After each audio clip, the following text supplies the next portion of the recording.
Hi guys कैसे आप लोग गाइस वीडियो में हम क्वेश्चंस कर रहे हैं जो कि जेईई मेन 2024 में आए थे। ये पार्ट पार्ट वन में ऑलरेडी अपलोड कर चुका हूं, लिंक आपको डिस्क्रिप्शन में मिल जाएगा पार्ट वन का भी। सो चैप्टर वाइज सो ये लास्ट पार्ट है गाइस, टू पार्ट्स में कंप्लीट हो गए। ओके सो चैप्टर वाइज अगर प्लेलिस्ट देखनी है गाइस सब कुछ मिल जाएगा आपको, एक बार जरूर चेक करें। सो फिलहाल स्टार्ट कर A constant current was passed through a solution of AuCl4 negative ion between gold electrodes. After a period of 10 minutes, the increase in mass of cathode was 1.314 gram. The total charge passed through the solution is, देखिए जो कुछ बातें note करने की उसमें सबसे पहले तो कहा कि AuCl4 जो नेगेटिव आयन दो गोल्ड इलेक्ट्रोड, ओके, और इसमें यहाँ AuCl4 नेगेटिव आयन, ये कैथोड है और ये एनोड है। और ये कहा कि जब करंट पास किया गया 10 मिनट के लिए तो जो कैथोड का मास है, increase in mass of cathode was 1.3। तो इस पे जो भी मास इंक्रीज हुआ है इस पे गोल्ड उतना डिपॉजिट हुआ। समझ रहे हैं कैसे AuCl4 में प्लस 3 ऑक्सीडेशन में आपका AU गोल्ड और सिमिलरली AU में अगर कन्वर्ट हो रहा है तो रिडक्शन होगा AuCl4 नेगेटिव से। जब AU पे गया होगा तो इस आयन का रिडक्शन हुआ। रिडक्शन हमेशा कैथोड पे होता है। तो यहाँ पे हमने एक तरह से कि जो मास है AU का डिपोज 1.314 ग्राम्स है। समझ में? इस रिएक्शन को देखिए सिंपल सी रिएक्शन क्या होती है जब AuCl4 नेगेटिव इलेक्ट्रॉन्स को गेन करता है। ओके तो ये कन्वर्ट हो जाता है AU में प्लस आपका 4Cl4 नेगेटिव में बाहर। ओके सिंपल है, करेक्ट। नाउ अब इसमें अगर आप देखते हैं तो मास डिपॉजिट Z हो जाता है आपका फैराडेज लॉ। अगेन Z क्या हो जाता है E/F अपॉन Q। इसमें total charge pass to the solution F Faradays में। तो Q equals to W upon E into F हो गया। F की वैल्यू रखने की जरूरत नहीं, फैराडे में पूछा है। अगर कूलम में तो 96500 इसकी वैल्यू रख लेते हैं। तो W अपॉन इक्विवेलेंट क्या होता है? मोलिकुलर मास जो भी आपका अकॉर्डिंग डिपॉजिट हो रहा है इनटू N फैक्टर। और यहाँ हो गया F को तो छोड़ दो, अपना भूल जाओ रख के। ओके सो अब इसमें यहाँ ऊपर लिख लेता हूँ Q equals to mass deposit क्या होगा 1.314 ग्राम डिवाइड बाय एटॉमिक क्या होगा 197 इनटू N फैक्टर क्या होगा इसका? N फैक्टर जितने इलेक्ट्रॉन पार्टिकल 3 इलेक्ट्रॉन है ना। वैसे भी अगर आप CL4 नेगेटिव वगैरह नहीं लिखते तो AuCl4 में अगर आप देखते हो तो प्लस 3 से 0 में गया यानी 3 इलेक्ट्रॉन्स का पार्टीशन हुआ है ना। सो 3 इलेक्ट्रॉन्स यहाँ पे लिख लिया F। तो इसको जब आप सोल्व तो 0.02001 फैराडे आता है रफली। मान लो इक्वल्स 2.0001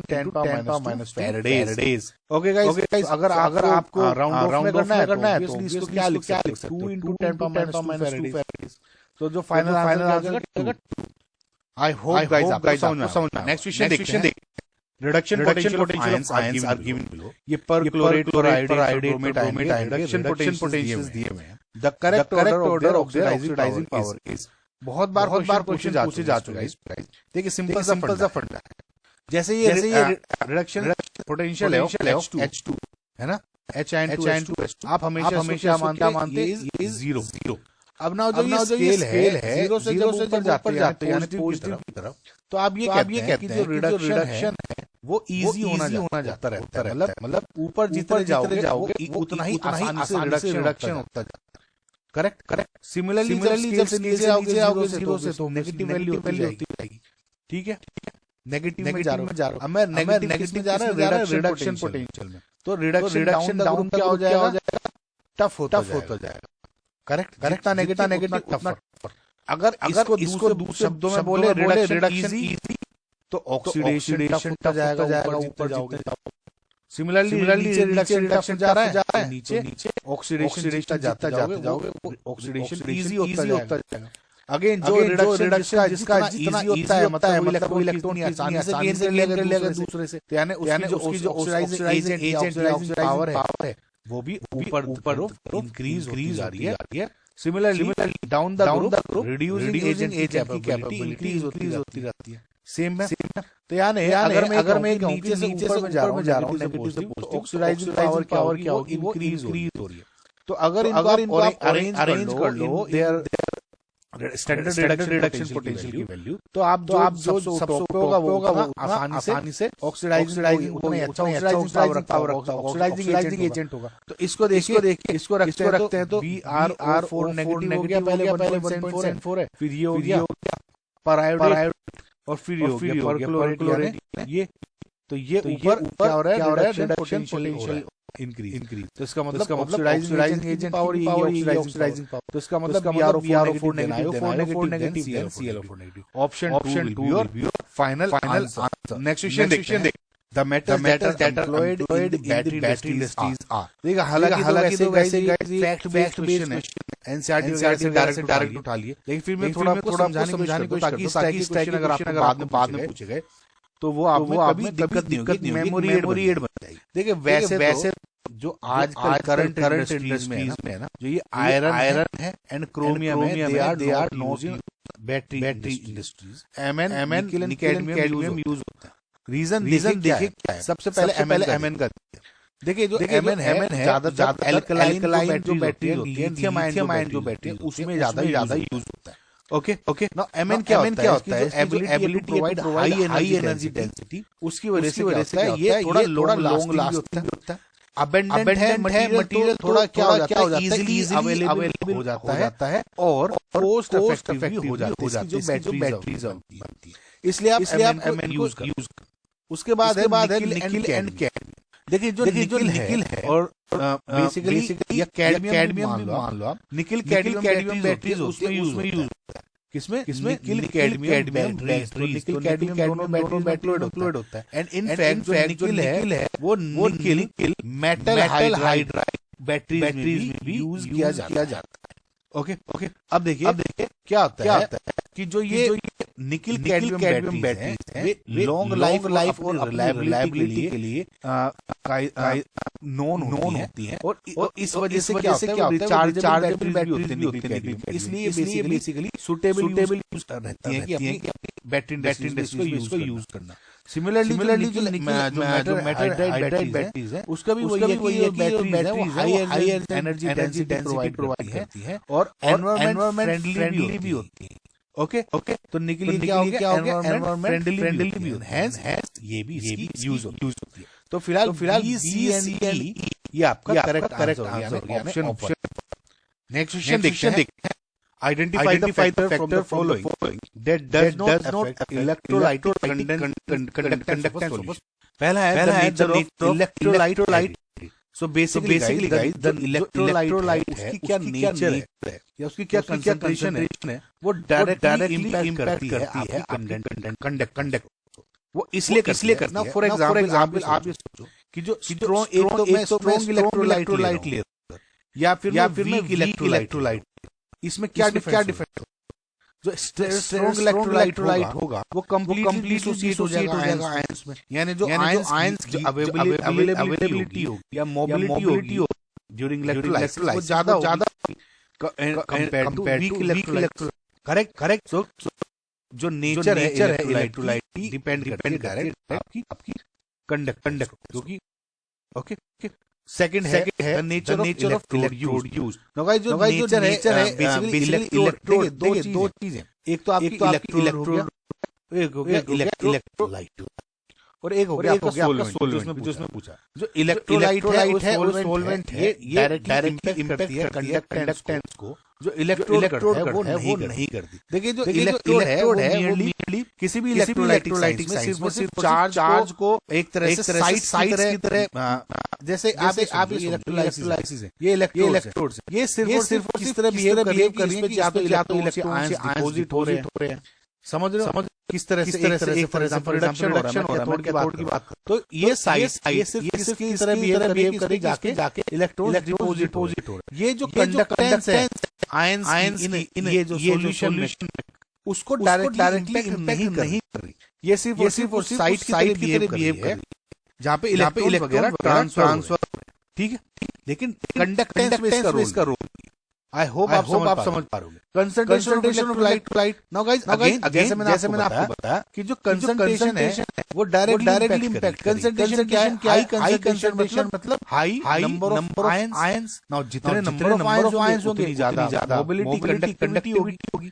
सिमिलरली आप जितना कम कंसंट्रेशन होगा उतनी कम कंडक्टिविटी होगी। ऑब्वियसली इलेक्ट्रोलाइट की कंसंट्रेशन डिपेंड करती है।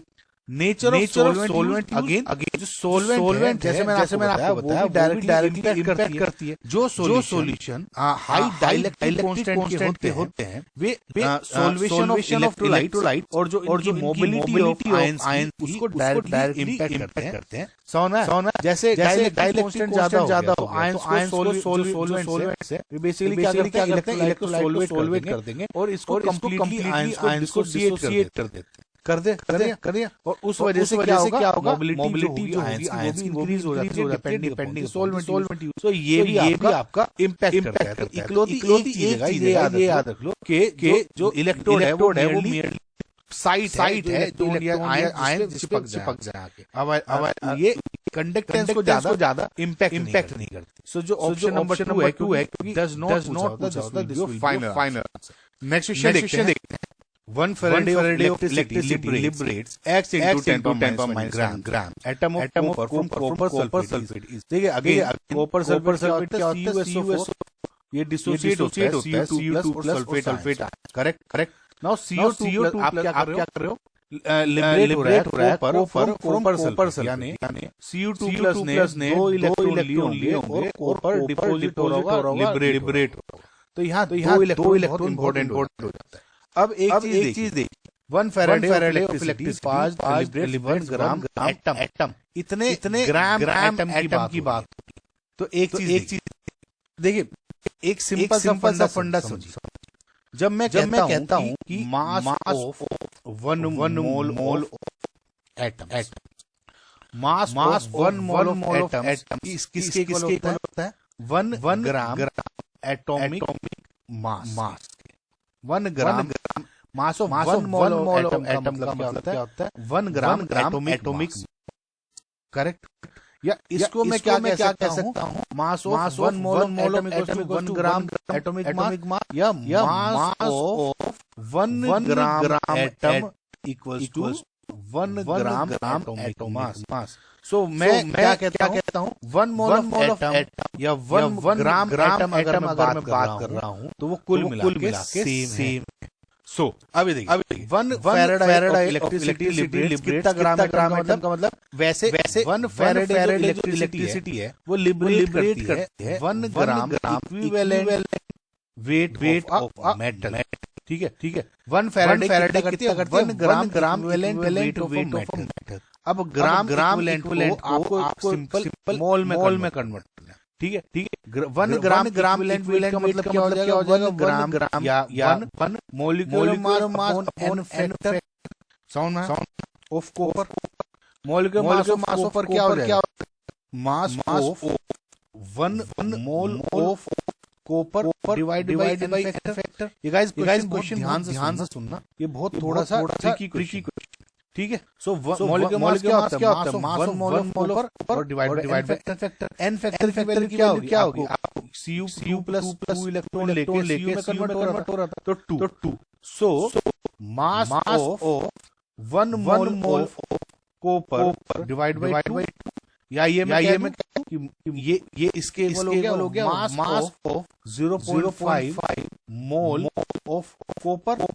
समझ में?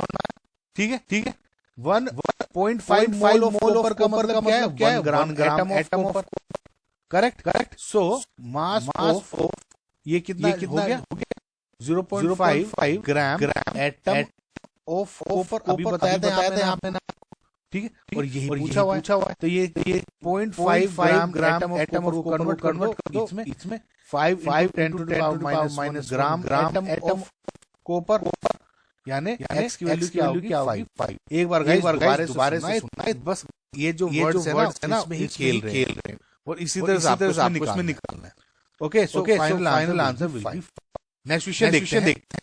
The values of conductivity of some materials at 299.15 Kelvin in Siemens per meter अब guys number of conductors among the following material. देखिए एक चीज मैं आपको बता दूं, पहले से क्लियरिटी दे दूं। ये जितने भी आपको कंडक्टिविटी वैल्यू एनसीईआरटी से डायरेक्ट उठाई हुई है, वैसे तो एनसीईआरटी में टेबुलर फॉर्मेट कुछ दिया हुआ है कि ये कंडक्टर से इंसुलेटर्स है। अगर आप याद कर सकते हैं तो बहुत अच्छा होगा, लेकिन अगर नहीं याद कर सकते, एक सिंपल सा फंडा समझ लें, ये कोई स्ट्रेट फॉरवर्ड स्केल नहीं है, ठीक है। मैं पहले आपको बता दूं कि किसी बुक्स में किसी ऑनलाइन मैंने देखा कुछ ना कुछ डिफरेंट दिया हुआ है हर जगह। तो आप फिर भी एक स्ट्रेट फॉरवर्ड रूल मान के चल लो, उसके अकॉर्डिंग आप कर सकते हो। अब देखिए एक चीज मैं आपको बताता हूँ, अगर ये जो कंडक्टिविटी स्केल है सीमेंस पर मीटर, सो अगर 1 या 10 से 10⁻7 तक है